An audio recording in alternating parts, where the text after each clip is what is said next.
POC Malayalam Bible പരിഷ്കരിച്ച വിവർത്തനത്തിൽ നിന്നാണ്.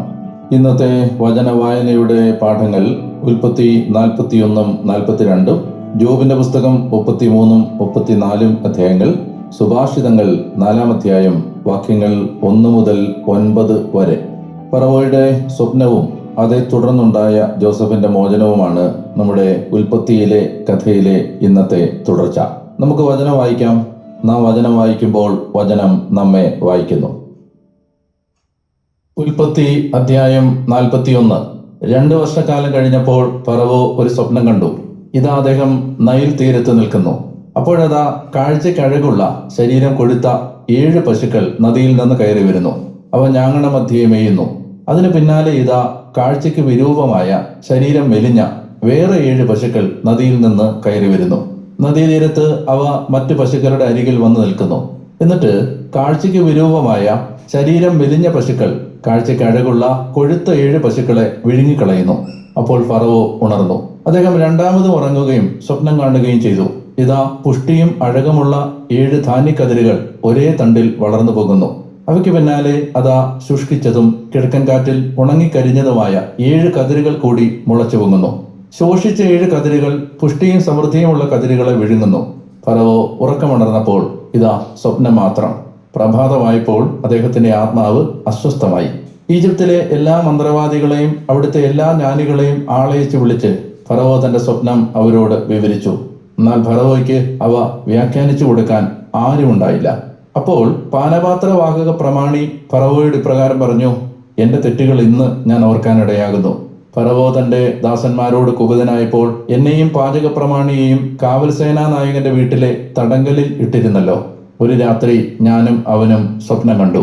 വ്യാഖ്യാനം സംബന്ധിച്ച് വ്യത്യസ്തതയുള്ള ഓരോ സ്വപ്നമാണ് ഞങ്ങൾ കണ്ടത്. അവിടെ കാവൽ സേനാ നായകന്റെ ദാസനായ ഒരു ഹെബ്രായ യുവാവ് ഞങ്ങളുടെ കൂടെ ഉണ്ടായിരുന്നു. ഞങ്ങളുടെ സ്വപ്നങ്ങൾ അവനോട് വിവരിച്ചപ്പോൾ അവൻ ഞങ്ങൾക്ക് അവ വ്യാഖ്യാനിച്ചു തന്നു. ഓരോരുത്തരോടും അവനവന്റെ സ്വപ്നത്തിനൊത്താണ് അവൻ വ്യാഖ്യാനിച്ചത്. അവൻ ഞങ്ങൾക്ക് വ്യാഖ്യാനിച്ചു തന്നതുപോലെ തന്നെ സംഭവിച്ചു. എന്നെ എന്റെ ഉദ്യോഗത്തിൽ പുനഃസ്ഥാപിച്ചു. അയാളെ തൂക്കിലിടുകയും ചെയ്തു. അപ്പോൾ ഫറവോ ജോസഫിനെ ആളയച്ച് വിളിച്ചു. അവർ അവനെ കുഴിയിൽ നിന്ന് തിടുക്കത്തിൽ പുറത്തു കൊണ്ടുവന്നു. അവൻ ക്ഷൗരം ചെയ്ത് തന്റെ വസ്ത്രങ്ങൾ മാറി ഫറവോയുടെ പക്കൽ വന്നു. ഫറവോ ജോസഫിനോട് പറഞ്ഞു: ഞാനൊരു സ്വപ്നം കണ്ടു, എന്നാൽ ആരും അത് വ്യാഖ്യാനിക്കുന്നില്ല. നീ സ്വപ്നം കേട്ട് വ്യാഖ്യാനിക്കാറുണ്ടെന്ന് നിന്നെക്കുറിച്ച് ഞാൻ കേട്ടിരിക്കുന്നു. ജോസഫ് ഫറവോയോട് ഇപ്രകാരം പ്രത്യുത്തരിച്ചു: ഞാനല്ല, ദൈവം ഫറവോയുടെ സമാധാനത്തിന് ഉതകുന്ന ഉത്തരം നൽകും. ഫറവോ ജോസഫിനോട് പറഞ്ഞു: എന്റെ സ്വപ്നത്തിൽ ഇതാ ഞാൻ നൈൽ തീരത്ത് നിൽക്കുകയായിരുന്നു.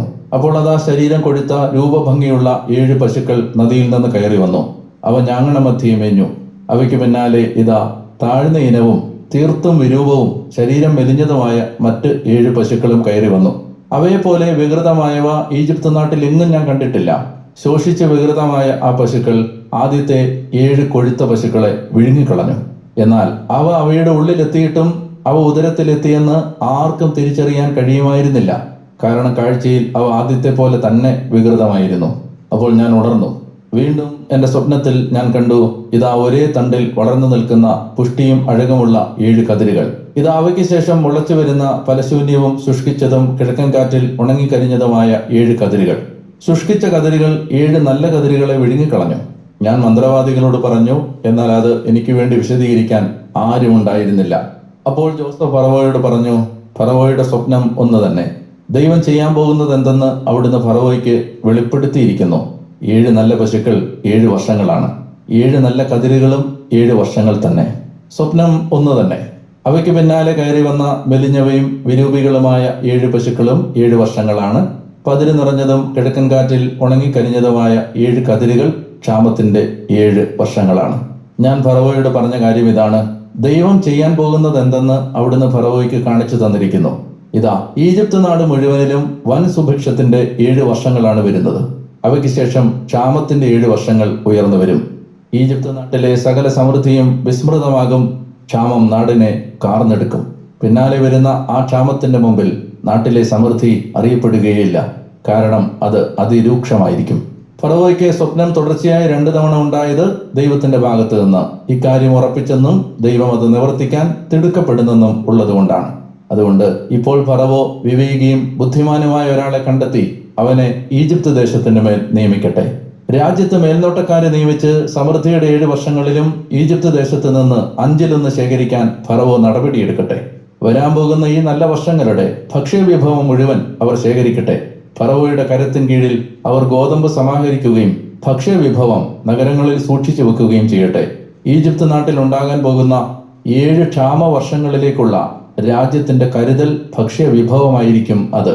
അങ്ങനെ നാട് പട്ടിണി കൊണ്ട് നശിക്കാതിരിക്കും. ഫറവോയുടെ ദൃഷ്ടികളിലും അവന്റെ സേവകരെല്ലാവരുടെയും ദൃഷ്ടികളിലും ഇക്കാര്യം നല്ലതായിരുന്നു. ഫറവോ തന്റെ സേവകരോട് പറഞ്ഞു, ഇവനെപ്പോലെ ദൈവത്തിന്റെ ചൈതന്യം തന്നിലുള്ള ഒരാളെ നമുക്ക് കണ്ടെത്താനാകുമോ? എന്നിട്ട് ഫറവോ ജോസഫിനോട് പറഞ്ഞു, ദൈവം നിന്നെ ഇവയെല്ലാം അറിയിച്ചു കഴിഞ്ഞിരിക്കെ നിന്നെപ്പോലെ ബുദ്ധിമാനും ജ്ഞാനിയുമായി ആരുമില്ല. നീ എൻ്റെ ഭവനത്തിന് മേലാളായിരിക്കും. എൻ്റെ ജനം മുഴുവൻ നിന്റെ വാക്കനുസരിക്കും. സിംഹാസനം സംബന്ധിച്ച് മാത്രം ഞാൻ നിന്നെക്കാൾ വലിയവനായിരിക്കും. ഫറവോ ജോസഫിനോട് തുടർന്ന് പറഞ്ഞു, നോക്കൂ, ഈജിപ്ത് രാജ്യം മുഴുവന്റെയും മേൽ നിന്നെ ഞാൻ നിയമിച്ചിരിക്കുന്നു. ഫറവോ മുദ്രമോതിരം തന്റെ കയ്യിൽ നിന്ന് ഊരിയെടുത്ത് ജോസഫിന്റെ കയ്യിലിട്ട് കൊടുത്തു. അവനെ പട്ടുവസ്ത്രങ്ങൾ ധരിപ്പിച്ചു. അവന്റെ കഴുത്തിൽ ഒരു സ്വർണമാല അണിയിക്കുകയും ചെയ്തു. അദ്ദേഹം തനിക്കുണ്ടായിരുന്ന 2-ാം രഥത്തിൽ അവനെ എഴുന്നള്ളിച്ചു. ഔറേക്ക് എന്ന് അവർ അവന് മുമ്പേ വിളിച്ചു പറഞ്ഞുകൊണ്ടിരുന്നു. അങ്ങനെ അദ്ദേഹം അവനെ ഈജിപ്ത് രാജ്യം മുഴുവന്റെയും മേൽ നിയമിച്ചു. ഫറവോ ജോസഫിനോട് പറഞ്ഞു, ഞാൻ ഫറവോയാണ്. നിന്നെ കൂടാതെ ഈജിപ്ത് ദേശത്തെങ്ങും ഒരുവനും തന്റെ കയ്യോ കാലോ ഉയർത്തുകയില്ല. ഫറവോ ജോസഫിനെ സാഫ്നത്ത് ഫാനെ എന്ന് പേര് വിളിച്ചു. ഓനിലെ പുരോഹിതനായ പോത്തിഫറായുടെ മകൾ അസ്നത്തിനെ അവന് ഭാര്യയായി കൊടുക്കുകയും ചെയ്തു. ജോസഫ് ഈജിപ്ത് രാജ്യത്ത് പര്യടനം നടത്തി. ഈജിപ്തിലെ രാജാവായ ഫറവോയുടെ മുമ്പിൽ സ്ഥാനീയനായപ്പോൾ ജോസഫിന് 30 വയസ്സായിരുന്നു. ഫറവോയുടെ മുമ്പിൽ നിന്ന് പുറപ്പെട്ട് ജോസഫ് ഈജിപ്ത് രാജ്യം മുഴുവൻ സഞ്ചരിച്ചു. സുഭിക്ഷത്തിന്റെ 7 വർഷം ഭൂമി സമൃദ്ധിയുള്ളവാക്കി. ഈജിപ്ത് ദേശത്തുണ്ടായിരുന്ന 7 വർഷത്തെ ഭക്ഷ്യവിഭവമെല്ലാം അവൻ ശേഖരിച്ചു. നഗരങ്ങളിൽ ഭക്ഷ്യം സംഭരിച്ചു വെച്ചു. നഗരത്തിന് ചുറ്റുമുള്ള വയലുകളിലെ ഭക്ഷ്യം അതിനുള്ളിൽ തന്നെ സൂക്ഷിച്ചു. അളവെടുപ്പിന് അതീതമായതിനാൽ അളവ് നിർത്തിവെക്കുന്നതുവരെ ജോസഫ് കടൽ മണൽ പോലെ ധാന്യം ധാരാളമായി കൂമ്പാരം കൂട്ടി. ക്ഷാമവർഷം വരുന്നതിന് മുമ്പ് ജോസഫിന് 2 പുത്രന്മാർ ജനിച്ചു. ഓനിന്റെ പുരോഹിതനായ പൊത്തിഫറായുടെ മകൾ അസ്നത്താണ് അവന് വേണ്ടി അവരെ പ്രസവിച്ചത്.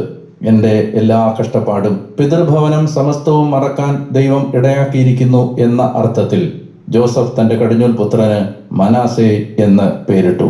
2-ാമന് എന്റെ കഷ്ടതകളുടെ നാട്ടിൽ ദൈവം എന്നെ സന്താനപുഷ്ടിയുള്ളവനാക്കിയിരിക്കുന്നു എന്ന അർത്ഥത്തിൽ എഫ്രായിം എന്ന് പേരിട്ടു. ഈജിപ്ത് ദേശത്ത് നിലനിന്ന സമൃദ്ധിയുടെ 7 വർഷങ്ങൾ അവസാനിച്ചു. ജോസഫ് പറഞ്ഞതുപോലെ ക്ഷാമത്തിന്റെ 7 വർഷങ്ങൾ വരാൻ തുടങ്ങി. എല്ലാ നാടുകളിലും ക്ഷാമമുണ്ടായി. എന്നാൽ ഈജിപ്ത് ദേശത്തെങ്ങും ആഹാരമുണ്ടായിരുന്നു. പിന്നീട് ഈജിപ്ത് നാട്ടിലെല്ലാം ക്ഷാമമായപ്പോൾ ജനം ഫറവോയുടെ അടുക്കൽ ആഹാരത്തിനായി കേണപേക്ഷിച്ചു. ഫറവോ ഈജിപ്തുകാരോടെല്ലാമായി പറഞ്ഞു, ജോസഫിന്റെ അടുത്തേക്ക് പോകുവിൻ, അവൻ നിങ്ങളോട് പറയുന്നത് ചെയ്യുവിൻ. ഭൂമുഖത്തെല്ലാം ക്ഷാമമുണ്ടായി. അപ്പോൾ ജോസഫ് ധാന്യപ്പുരകളെല്ലാം തുറന്ന് അവയിലുണ്ടായിരുന്ന ധാന്യം ഈജിപ്തുകാർക്ക് വിതരണം ചെയ്തു. ഈജിപ്ത് ദേശത്ത് പട്ടിണി രൂക്ഷമായിരുന്നു. ജോസഫിന്റെ പക്കൽ നിന്ന് ധാന്യം വാങ്ങാൻ ഭൂമി മുഴുവൻ ഈജിപ്തിലേക്ക് വന്നു. കാരണം എല്ലാ നാട്ടിലും ക്ഷാമം കൊടുമ്പിരിക്കൊണ്ടിരുന്നു.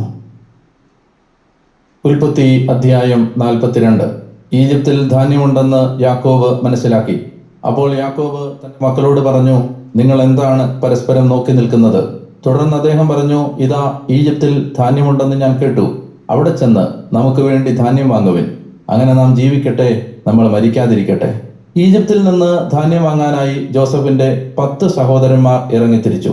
അവൻ എന്തെങ്കിലും അപകടം പിണഞ്ഞെങ്കിലോ എന്ന് പറഞ്ഞ് യാക്കോബ് ജോസഫിന്റെ സഹോദരനായ ബെഞ്ചമിനെ അവന്റെ സഹോദരന്മാരുടെ കൂടെ അയച്ചില്ല.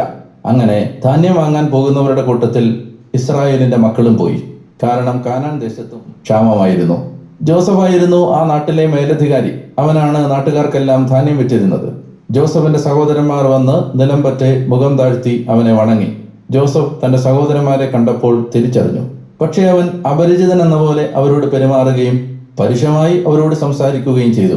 അവൻ അവരോട് ചോദിച്ചു, നിങ്ങൾ എവിടെ നിന്ന് വരുന്നു? അവർ പറഞ്ഞു, ഭക്ഷ്യധാന്യം വാങ്ങാൻ കാനാൻ ദേശത്ത് നിന്ന്. ജോസഫ് തന്റെ സഹോദരന്മാരെ തിരിച്ചറിഞ്ഞെങ്കിലും അവർ അവനെ തിരിച്ചറിഞ്ഞില്ല. അവരെക്കുറിച്ച് താൻ കണ്ട സ്വപ്നങ്ങൾ ജോസഫ് ഓർത്തു. അവൻ അവരോട് പറഞ്ഞു, നിങ്ങൾ ചാരന്മാരാണ്, നാടിന്റെ ബലക്ഷയം കണ്ടുപിടിക്കാനാണ് നിങ്ങൾ വന്നിരിക്കുന്നത്. അവർ അവനോട് പറഞ്ഞു, അല്ല എന്റെ യജമാനനെ, അങ്ങയുടെ ദാസന്മാർ വന്നിരിക്കുന്നത് ഭക്ഷ്യധാന്യം വാങ്ങാനാണ്. ഞങ്ങൾ എല്ലാവരും ഒറ്റയാളുടെ മക്കളാണ്. ഞങ്ങൾ സത്യസന്ധരാണ്, അങ്ങയുടെ ദാസന്മാർ ചാരന്മാരല്ല. അവൻ അവരോട് പറഞ്ഞു, അല്ല, തീർച്ചയായും നാടിന്റെ ബലക്ഷയം കണ്ടുപിടിക്കാനാണ് നിങ്ങൾ വന്നിരിക്കുന്നത്. അപ്പോൾ അവർ പറഞ്ഞു, അങ്ങയുടെ ദാസന്മാരായ ഞങ്ങൾ 12 സഹോദരന്മാരാണ്, കാനാൻ ദേശത്തുള്ള ഒരാളുടെ പുത്രന്മാർ. ഇതാ ഇളയവൻ ഇന്ന് ഞങ്ങളുടെ പിതാവിന്റെ കൂടെയാണ്, എന്നാൽ ഒരുവൻ ഇല്ലാതായി. ജോസഫ് അവരോട് പറഞ്ഞു, അതുകൊണ്ട് തന്നെയാണ് നിങ്ങൾ ചാരന്മാരാണെന്ന് ഞാൻ നിങ്ങളോട് പറഞ്ഞത്. ഇതിനാൽ നിങ്ങൾ പരിശോധിക്കപ്പെടും. നിങ്ങളുടെ ഇളയ സഹോദരൻ ഇവിടെ വന്നിട്ടല്ലാതെ ഫറവോയുടെ ജീവനാണെ നിങ്ങൾ ഇവിടെ വിട്ടു പോവുകയില്ല. നിങ്ങളുടെ സഹോദരനെ കൊണ്ടുവരാനായി നിങ്ങളിൽ നിന്ന് ഒരുവനെ അയക്കുവിൻ. അപ്പോൾ നിങ്ങളാകട്ടെ തടവിലായിരിക്കും.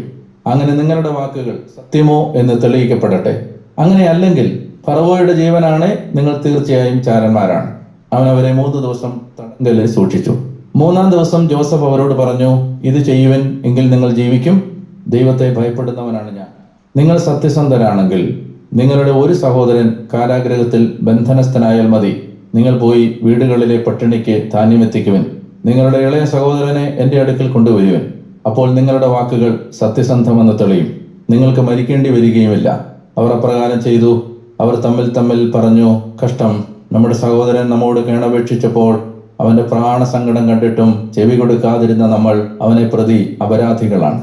അതുകൊണ്ടാണ് നമുക്ക് ഈ ദുരിതം വന്നിരിക്കുന്നത്.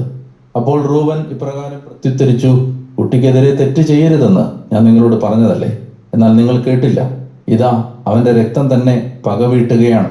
ജോസഫിന് അത് മനസ്സിലാകുന്നുണ്ടെന്ന് അവർ കരുതിയില്ല, കാരണം അവർക്കിടയിൽ ഒരു ദ്വിഭാഷിയുണ്ടായിരുന്നു. അവൻ അവരിൽ നിന്ന് വിട്ടുമാറി കരഞ്ഞു. അവരുടെ പക്കൽ തിരിച്ചെത്തി അവരുമായി സംസാരിച്ചു. തുടർന്ന് അവരുടെ കൂട്ടത്തിൽ നിന്ന് ശിമയോനെ പിടിച്ച് അവരുടെ കൺമുമ്പിൽ വെച്ച് ബന്ധിച്ചു. ഓരോരുത്തന്റെ ചാക്കിലും അവനവന്റെ പണം തിരികെ വെക്കാനും യാത്രയ്ക്ക് വേണ്ടത് അവർക്ക് കൊടുക്കാനും ജോസഫ് കൽപ്പിച്ച പ്രകാരം അവരുടെ ഭാണ്ഡങ്ങളിൽ അവർ ഗോതമ്പ് നിറച്ചു. അങ്ങനെയാണ് അവൻ അവരോട് ചെയ്തത്. ധാന്യം തങ്ങളുടെ കഴുതകളുടെ പുറത്ത് കയറ്റി അവർ അവിടെ നിന്ന് യാത്ര തിരിച്ചു. വഴിയമ്പലത്തിൽ വെച്ച് ഒരുവൻ കഴുതയ്ക്ക് തീറ്റ കൊടുക്കാൻ ചാക്ക് തുറന്നപ്പോൾ തന്റെ പണം കണ്ടു. ഇതാ അത് ചാക്കുകെട്ടിന്റെ വായ്ഭാഗത്ത്. അവൻ തന്റെ സഹോദരന്മാരോട് പറഞ്ഞു, എന്റെ പണം തിരിച്ചെത്തിയിരിക്കുന്നു. ഇതാ അത് എന്റെ കെട്ടിൽ തന്നെയുണ്ട്. അപ്പോൾ അവരുടെ ഹൃദയം ഇടിഞ്ഞുപോയി. അവർ ഭയം കൊണ്ട് വിറച്ച് പരസ്പരം പറഞ്ഞു, എന്താണ് ദൈവം നമ്മോട് ഈ ചെയ്തിരിക്കുന്നത്? കാനാൻ ദേശത്ത് തങ്ങളുടെ പിതാവായ യാക്കോബിന്റെ അടുത്ത് വന്നെത്തിയപ്പോൾ തങ്ങൾക്ക് സംഭവിച്ചതെല്ലാം അവർ അദ്ദേഹത്തോട് ഇപ്രകാരം വിവരിച്ചു. ദേശാധിപനായ ആൾ ഞങ്ങളോട് പരുഷമായി സംസാരിച്ചു. നാടിനെ ഒറ്റുനോക്കാൻ എത്തിയവരായി അയാൾ ഞങ്ങളെ കണക്കാക്കി. ഞങ്ങൾ അയാളോട് പറഞ്ഞു, ഞങ്ങൾ സത്യസന്ധരാണ്, ചാരന്മാരല്ല. ഞങ്ങൾ 12 സഹോദരന്മാരാണ്, ഞങ്ങളുടെ പിതാവിന്റെ മക്കൾ. ഒരാൾ ഇല്ലാതായി, ഇളയവൻ ഇന്ന് കാനാൻ ദേശത്ത് ഞങ്ങളുടെ പിതാവിന്റെ കൂടെയുണ്ട്. അപ്പോൾ ദേശാധിപനായ ആൾ ഞങ്ങളോട് പറഞ്ഞു, നിങ്ങൾ സത്യസന്ധരാണോ എന്ന് ഇതുകൊണ്ട് ഞാൻ മനസ്സിലാക്കും. നിങ്ങളുടെ സഹോദരനായ ഒരുവനെ എൻ്റെ അടുത്ത് നിർത്തുവിൻ. നിങ്ങളുടെ ഭവനങ്ങളിലെ പട്ടിണിക്ക് വേണ്ടത് എടുത്തുകൊണ്ടുപോകുവിൻ. പിന്നെ നിങ്ങളുടെ ഇളയ സഹോദരനെ എൻ്റെ അടുക്കൽ കൊണ്ടുവരുവിൻ. അപ്പോൾ നിങ്ങൾ ചാരന്മാരല്ലെന്നും സത്യസന്ധരാണെന്നും എനിക്ക് ബോധ്യമാകും. നിങ്ങളുടെ സഹോദരനെ ഞാൻ നിങ്ങൾക്ക് വിട്ടുതരുന്നതുമാണ്. നിങ്ങൾക്ക് ഈ നാട് പ്രയോജനപ്പെടുത്തുകയുമാകാം. അവർ തങ്ങളുടെ ചാക്കുകൾ അഴിക്കുമ്പോൾ അതാ ഓരോരുത്തന്റെയും പണക്കിഴി അവനവന്റെ ചാക്കിൽ. അവരും അവരുടെ പിതാവും അവരുടെ പണക്കിഴികൾ കണ്ട് ഭയപ്പെട്ടു. അവരുടെ പിതാവായ യാക്കോബ് അവരോട് പറഞ്ഞു, നിങ്ങൾ എന്നെ അനപത്യനാക്കിയിരിക്കുന്നു. ജോസഫ് ഇല്ലാതായി, ശിമയോനുമില്ല. ഇനി നിങ്ങൾ ബെഞ്ചമിനെയും കൊണ്ടുപോകും. എല്ലാം എനിക്ക് എതിരായി സംഭവിക്കുന്നു. റൂബൻ തന്റെ പിതാവിനോട് ഇപ്രകാരം പറഞ്ഞു, ഞാൻ അവനെ അങ്ങയുടെ പക്കൽ തിരികെ കൊണ്ടുവന്നില്ലെങ്കിൽ എന്റെ മക്കളെ 2 പേരെയും അങ്ങേക്ക് കൊല്ലാം. അവനെ എൻ്റെ കയ്യിൽ ഏൽപ്പിക്കുക. ഞാൻ അവനെ അങ്ങയുടെ അടുത്ത് തിരികെ കൊണ്ടുവരുന്നതാണ്. അപ്പോൾ അദ്ദേഹം പറഞ്ഞു, എൻ്റെ മകൻ നിങ്ങളുടെ കൂടെ വരികയില്ല, കാരണം അവന്റെ സഹോദരൻ മൃതനായി. ഇനി ഇവൻ മാത്രമേ ശേഷിച്ചിട്ടുള്ളൂ. നിങ്ങൾ പോകുന്ന വഴിയിൽ അവൻ ആപത്ത് സംഭവിച്ചാൽ നിങ്ങൾ എൻ്റെ വാർദ്ധക്യത്തെ കഠിന ദുഃഖത്തിൽ പാതാളത്തിലേക്ക് തള്ളിവിടുകയായിരിക്കും. ജോബ് അധ്യായം 33. എന്നിരിക്കലും ജോബേ, നീ എൻ്റെ ഭാഷണം ദയവായി കേൾക്കുക. എൻ്റെ വാക്കുകളെല്ലാം ശ്രവിച്ചാലും ഇതാ ഞാൻ എൻ്റെ വായ് തുറന്നിരിക്കുന്നു. എൻ്റെ നാവ് എൻ്റെ കണ്ഠത്തിൽ സംസാരിക്കുന്നു. എൻ്റെ വാക്കുകൾ എൻ്റെ ഹൃദയത്തിൻ്റെ പരമാർത്ഥതയാണ്. എൻ്റെ അധരങ്ങൾ സംസാരിക്കുന്നത് പരിഭാവനമായ അറിവാണ്. ദൈവ ചൈതന്യം എന്നെ സൃഷ്ടിച്ചു, സർവശക്തന്റെ ശ്വാസം എന്നെ ജീവിപ്പിച്ചു. നിനക്ക് കഴിയുമെങ്കിൽ എന്നോട് പ്രതികരിക്കുക, ഒരുങ്ങി എൻ്റെ മുമ്പിൽ നിലയുറപ്പിക്കുക. ഇതാ നിന്റെ വാക്കനുസരിച്ച് ഞാൻ തമ്പുരാനുള്ളവനാണ്, ഞാനും കളിമണ്ണിൽ നിന്ന് മെനയപ്പെട്ടവനാണ്. എന്നെക്കുറിച്ചുള്ള പേടി നിന്നെ അസ്വസ്ഥനാക്കരുത്. എൻ്റെ ഭാരം നിന്റെ മേൽ സമ്മർദ്ദം ചെലുത്തുകയില്ല. അതേ, എൻ്റെ ചെവികളിൽ നീ പറയുന്നു, നിന്റെ വചസ്സുകളുടെ സ്വരം ഞാൻ ശ്രവിക്കും. ഞാൻ നിർമ്മലനാണ്, അകൃത്യമില്ലാത്തവൻ, ഞാൻ നിഷ്കളങ്കനാണ്, എന്നിൽ തിന്മയില്ല. എന്നിട്ടും അവിടുന്ന് എനിക്കെതിരെ പരാതികൾ കണ്ടുപിടിക്കുകയും തന്റെ ശത്രുവായി എന്നെ പരിഗണിക്കുകയും ചെയ്യുന്നു. അവിടുന്ന് എൻ്റെ കാലുകൾ ആമത്തിലിടുകയും എൻ്റെ മാർഗങ്ങളെല്ലാം പരിശോധിക്കുകയും ചെയ്യുന്നു. ഇക്കാര്യത്തിൽ നീ നീതിമാനല്ല, ഞാൻ നിനക്ക് ഉത്തരം നൽകാം. തീർച്ചയായും മർത്യനേക്കാൾ ശ്രേഷ്ഠനാണ് ദൈവം. അവിടുന്ന് തന്റെ വചനങ്ങളൊന്നും പ്രത്യുത്തരിക്കാത്തത് കൊണ്ട് നീ അവിടുത്തോട് കലഹിക്കുന്നതെന്തിന്? കാരണം ദൈവം ഒരിക്കൽ സംസാരിക്കുന്നു, അവിടുന്ന് അത് രണ്ടാമതൊരിക്കൽ പരിഗണിക്കുന്നില്ല. കിടക്കയിലെ മയക്കങ്ങളിൽ ആളുകളുടെ മേൽ ഗാഠനിദ്ര പതിക്കുമ്പോൾ, ഒരു നിശാദർശനത്തിൽ, ഒരു സ്വപ്നത്തിൽ, അപ്പോൾ അവിടുന്ന് ആളുകളുടെ ചെവി തുറന്ന് അവർക്കുള്ള മുന്നറിയിപ്പുകളാൽ മുദ്രവെക്കുന്നു. ഇത് മനുഷ്യൻ തന്റെ പ്രവൃത്തി മാറ്റാനാണ്. അങ്ങനെ മർത്യനിൽ നിന്ന് അവിടുന്ന് അഹങ്കാരം നീക്കുന്നു. അവിടുന്ന് ഗർത്തത്തിൽ നിന്ന് അവന്റെ ആത്മാവിനെയും ചാട്ടുളി കടക്കാതെ അവന്റെ ജീവനെയും പിടിച്ചു നിർത്തുന്നു. അവൻ തന്റെ കിടക്കയിൽ വേദനയാൽ ശിക്ഷിക്കപ്പെടുന്നു. അവന്റെ അസ്ഥികളുടെ അസ്വാസ്ഥ്യം സ്ഥായിയാണ്. തന്മൂലം അവന്റെ ജീവൻ അപ്പവും ആർത്തിയുള്ള അവന്റെ ആത്മാവ് ഭക്ഷണവും വെറുക്കുന്നു. അവന്റെ മാംസം എന്റെ കാഴ്ചയിൽ നിന്നില്ലാതായിരിക്കുന്നു. അവന്റെ അസ്ഥികൾ ക്ഷയിച്ച് അദൃശ്യമായിരിക്കുന്നു. അവന്റെ ആത്മാവ് ഗർത്തത്തോടടുത്തിരിക്കുന്നു. അവന്റെ ജീവൻ ഘാതകരോടും. മനുഷ്യന് അവന്റെ ധർമ്മം വിശദമാക്കി കൊടുക്കാൻ ഒരു ദൂതൻ, ആയിരങ്ങളിൽ ഒരു മധ്യസ്ഥൻ അവന് മേലുണ്ടായിരുന്നെങ്കിൽ അവനിൽ കനിവ് തോന്നി പറയുമായിരുന്നു, ഗർത്തത്തിൽ നിവധിക്കാതെ അവനെ വീണ്ടെടുക്കണമേ. ഞാനൊരു മോചനദ്രവ്യം കണ്ടെത്തിയിട്ടുണ്ട്. യുവത്വത്തെക്കാൾ അവന്റെ മാംസം കോമളമാക്കി തന്റെ യൗവനോന്മേഷത്തിന്റെ നാളുകളിലേക്ക് അവൻ മടങ്ങി വരട്ടെ. അവൻ ദൈവത്തോട് പ്രാർത്ഥിക്കട്ടെ, അപ്പോൾ അവിടുന്ന് അവനെ ഇഷ്ടപ്പെടും. അവൻ ആഹ്ലാദത്തോടെ അവിടുത്തെ മുഖം കാണും. അവിടുന്ന് മർത്യന് തന്റെ നീതി തിരികെ നൽകുകയും ചെയ്യും. ആളുകളോട് ചേർന്ന് പാടിക്കൊണ്ട് അവൻ പറയും, ഞാൻ പാപം ചെയ്തു, പരമാർത്ഥത വക്രമാക്കി, എങ്കിലും എനിക്ക് മതിയായില്ല. എന്റെ ആത്മാവ് ഗർത്തത്തിലേക്ക് കടക്കാതെ അവിടുന്ന് അതിനെ പരിത്രാണം ചെയ്തു. എന്റെ ജീവൻ പ്രകാശം നോക്കി നിൽക്കുന്നു. നോക്കൂ, ദൈവം മനുഷ്യനോട് ഇവയെല്ലാം 2 or 3 തവണ പ്രവർത്തിക്കുന്നു. അതവന്റെ ആത്മാവിനെ ഗർത്തത്തിൽ നിന്ന് പുനരുദ്ധരിക്കുന്നതിനും ജീവിക്കുന്നവരുടെ പ്രകാശത്തിൽ പ്രശോഭിപ്പിക്കുന്നതിനും വേണ്ടിയാണ്. ജോബേ, ശ്രദ്ധിക്കുക, എന്നെ കേൾക്കുക, നിശബ്ദനായിരിക്കുക, അപ്പോൾ ഞാൻ സംസാരിക്കാം. നിനക്ക് വചസ്സുകൾ ഉണ്ടെങ്കിൽ എന്നോട് തിരിച്ചു പറയൂ, സംസാരിക്കൂ, കാരണം നിന്റെ ന്യായീകരണം ഞാൻ ഇഷ്ടപ്പെടുന്നു. ഇല്ലെങ്കിൽ നിശബ്ദനായിരുന്ന് എന്നെ ശ്രവിക്കുക, നിന്നെ ഞാൻ ജ്ഞാനം പഠിപ്പിക്കാം. ജോബ് അധ്യായം 34. എലീഹു മറുപടിയായി പറഞ്ഞു, ജ്ഞാനികളെ എൻ്റെ ഭാഷണങ്ങൾ കേൾക്കുവിൻ, അറിവുള്ളവരെ എനിക്ക് ചെവി തരുവിൻ. എന്തെന്നാൽ ചെവി വചസ്സുകൾ വിവേചിക്കുന്നു, അണ്ണാക്ക് ഭക്ഷണം രുചിക്കുന്നു. നമുക്കായി ന്യായം തിരഞ്ഞെടുക്കാം, നമ്മുടെ ഇടയിൽ നന്മയായതെന്തെന്ന് മനസ്സിലാക്കാം. കാരണം ജോബ് പറയുന്നു, ഞാൻ നീതിയുള്ളവനാണ്, ദൈവമാകട്ടെ എൻ്റെ ന്യായം അട്ടിമറിച്ചിരിക്കുന്നു. ന്യായമുള്ളവനായിരുന്നിട്ടും ഞാൻ നുണയനായിരിക്കുന്നു, കുറ്റമില്ലാതിരുന്നിട്ടും എൻ്റെ മുറിവ് ഉണങ്ങാത്തതാണ്. ജോബിനെ പോലെ വീരപുരുഷൻ ആരുണ്ട്? അവൻ വെള്ളം പോലെ ദൈവദൂഷണം കുടിക്കുന്നു. തിന്മ പ്രവർത്തിക്കുന്നവരോട് കൂട്ടുകൂടാനും ദുഷ്ടവ്യക്തികളോട് കൂടെ നടക്കാനുമാണ് അവൻ വഴിയിലായിരിക്കുന്നത്. മാത്രമല്ല, ദൈവവുമായുള്ള പ്രീതി കൊണ്ട് മർത്യന് ഗുണമൊന്നുമില്ല എന്ന് അവൻ പറയുന്നു. അതിനാൽ പ്രബുദ്ധ വ്യക്തികളെ എന്നെ കേൾക്കുവിൻ, ദൈവത്തിന് ദുഷ്ടത അന്യമായിരിക്കട്ടെ, സർവശക്തന് വഞ്ചനയും. മനുഷ്യന്റെ പ്രവൃത്തിക്കൊത്ത് അവിടുന്ന് അവന് പ്രതിഫലം നൽകുന്നു. ഒരുവന്റെ മാർഗത്തിനൊത്ത് അവിടുന്ന് അവനെ കണ്ടെത്തുന്നു. ദൈവം ദുഷ്ടമായി പ്രവർത്തിക്കുകയില്ല എന്നത് സത്യം, സർവശക്തൻ ന്യായം വക്രമാക്കുകയില്ല എന്നതും. ആരാണ് ഭൂമിയെ അവിടുത്തേക്ക് ഭരമേൽപ്പിച്ചത്? ലോകം മുഴുവൻ സ്ഥാപിച്ചത് ആരാണ്? അവിടുന്ന് ഒന്ന് മനസ്സ് വെച്ചാൽ, തന്റെ ചൈതന്യവും നിശ്വാസവും തന്നിലേക്ക് ചേർത്താൽ എല്ലാ ശരീരവും ഒന്നോടെ നിശ്ചേഷ്ടമാകും. മനുഷ്യൻ പൊടിയിലേക്ക് മടങ്ങും.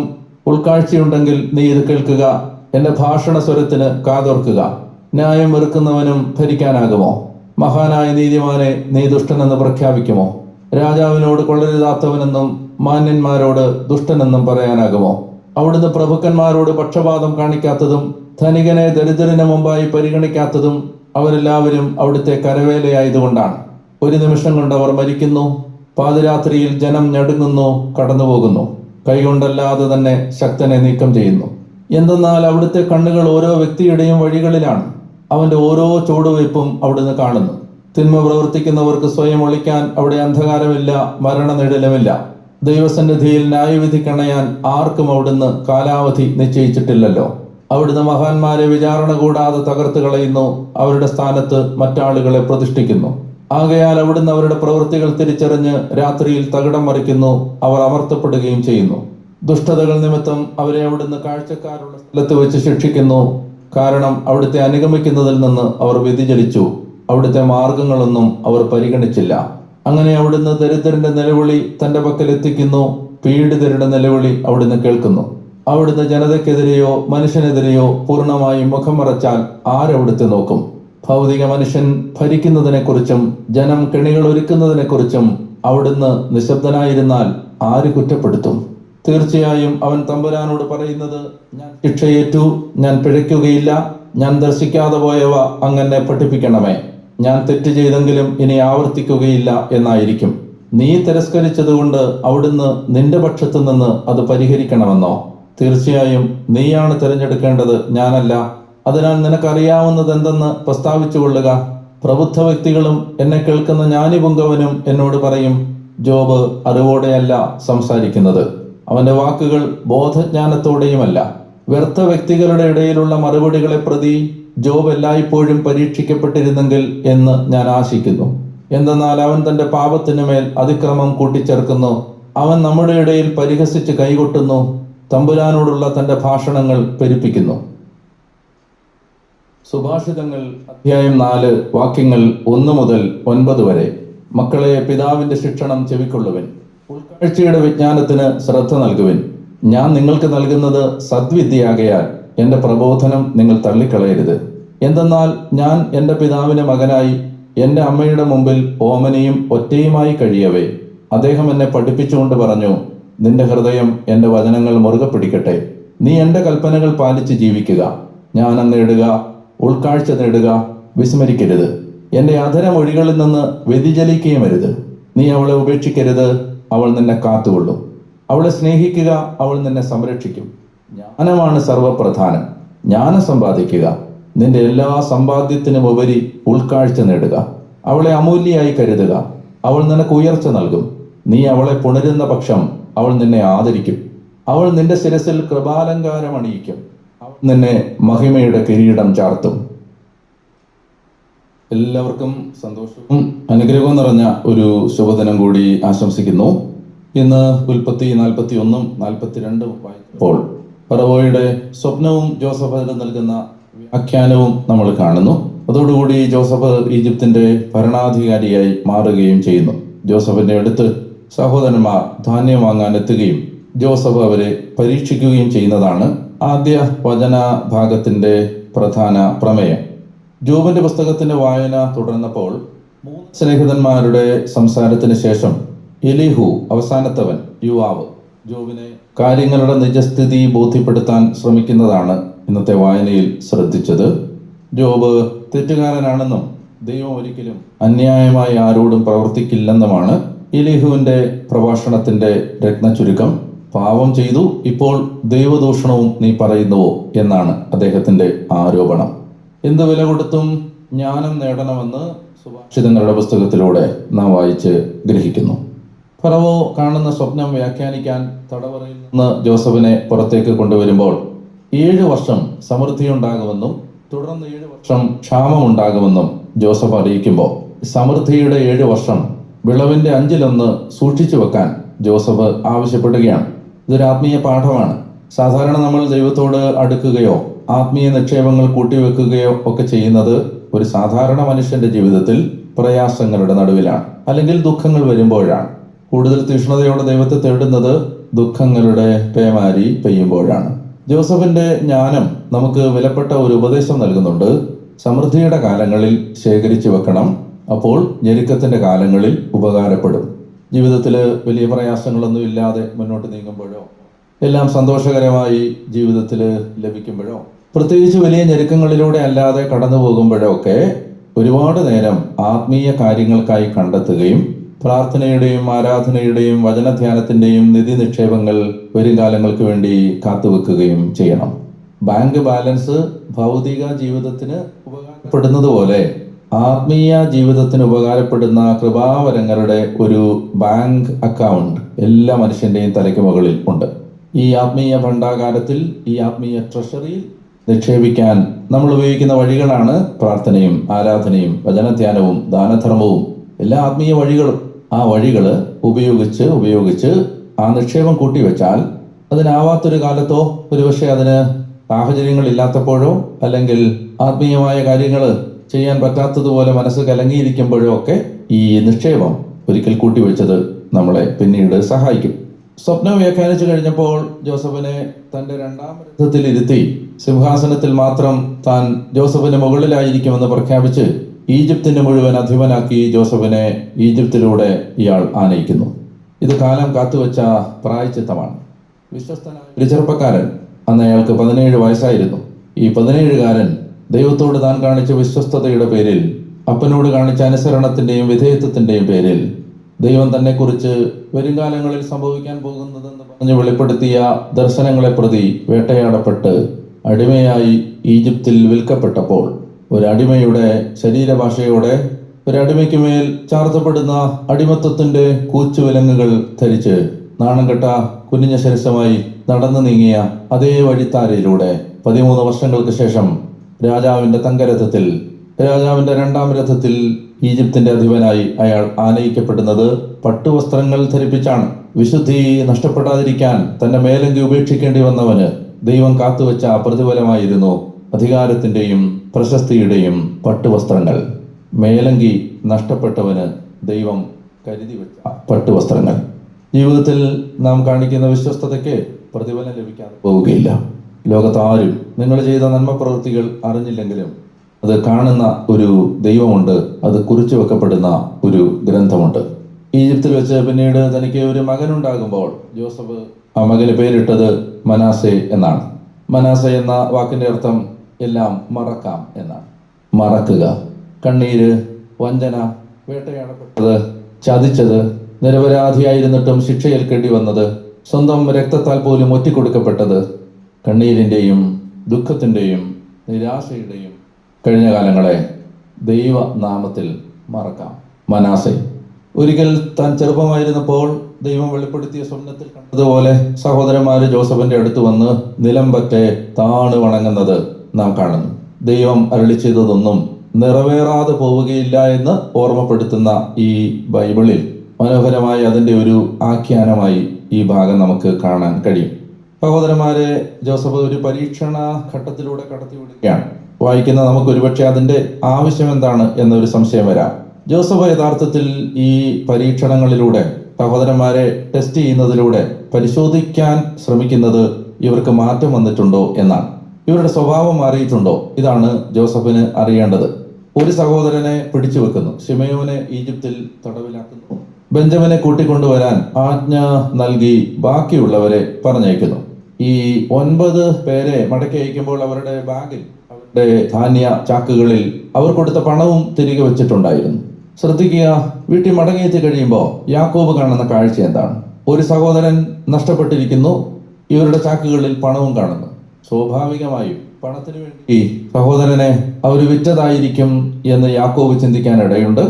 മറിച്ച് യാക്കോബ് ഇനി അങ്ങനെ ചിന്തിച്ചില്ലെങ്കിലും ഒരു സഹോദരൻ മിസ്സായിരിക്കുന്നു, തങ്ങളുടെ കയ്യിൽ പണവും വന്നു ചേർന്നിരിക്കുന്നു. ഇതവരെ ഒരു പഴയ കാലം ഓർമ്മിപ്പിക്കും. 13 കൊല്ലം മുമ്പുള്ള ഒരു പഴയ കാലം. അന്ന് ജോസഫ് എന്ന സഹോദരൻ നഷ്ടപ്പെട്ടിരിക്കുന്നു, അവനെ വിറ്റ പണം തങ്ങളുടെ കയ്യിൽ സൂക്ഷിച്ചു വെച്ചിരിക്കുന്നു. കഴിഞ്ഞ കാലങ്ങളിൽ കടന്നുപോയ പാപത്തിന്റെ വഴികളെ ഓർമ്മിച്ചെടുക്കാനും പ്രായശ്ചിത്തം ചെയ്യാനും സഹോദരന്മാരെ ഒരുക്കുകയാണ് ജോസഫ്. ഇങ്ങനെയൊരു പുനരാവർത്തനം ജീവിതത്തിൽ ദൈവം എല്ലാവർക്കും തരും എന്നാണ് ഞാൻ കരുതുന്നത്. ഒരിക്കൽ ഇടറിപ്പോയ വഴികളെ പുണ്യവും പ്രായശ്ചിത്തവും പരിഹാരവും കൊണ്ട് വീണ്ടെടുക്കാൻ സമാനമായ അനുഭവങ്ങളിലൂടെ ദൈവം പിന്നീട് ഒരിക്കൽ കൂടിയോ പലതവണയോ കടത്തിവിടും.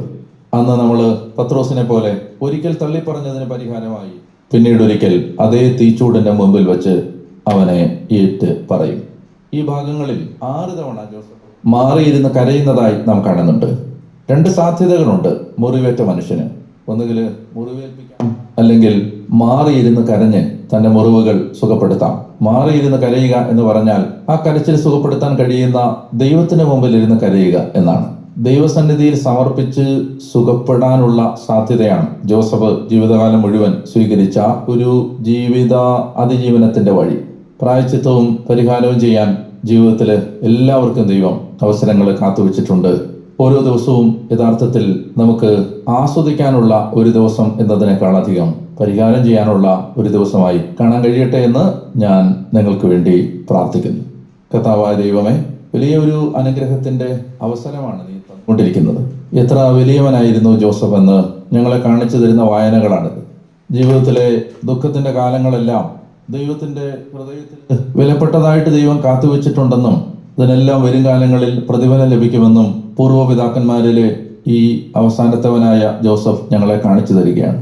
മുറിവുകളും വേദനകളും ദുഃഖങ്ങളും ഈ യാത്രക്കിടയിൽ കാലം കരുതി വെച്ച സങ്കടങ്ങളുമെല്ലാം ദൈവത്തെ മുൻനിർത്തി മറക്കാനും ദൈവസന്നിധിയിലിരുന്ന് കരഞ്ഞ് തീർക്കാനും കർത്താവിന്റെ കുരിശിൽ സമർപ്പിച്ച് ആശ്വാസം കണ്ടെത്താനും ആരെയും മുറിപ്പെടുത്താതെ ജീവിക്കാനും ഞങ്ങളെ അവിടുന്ന് സഹായിക്കണമേ.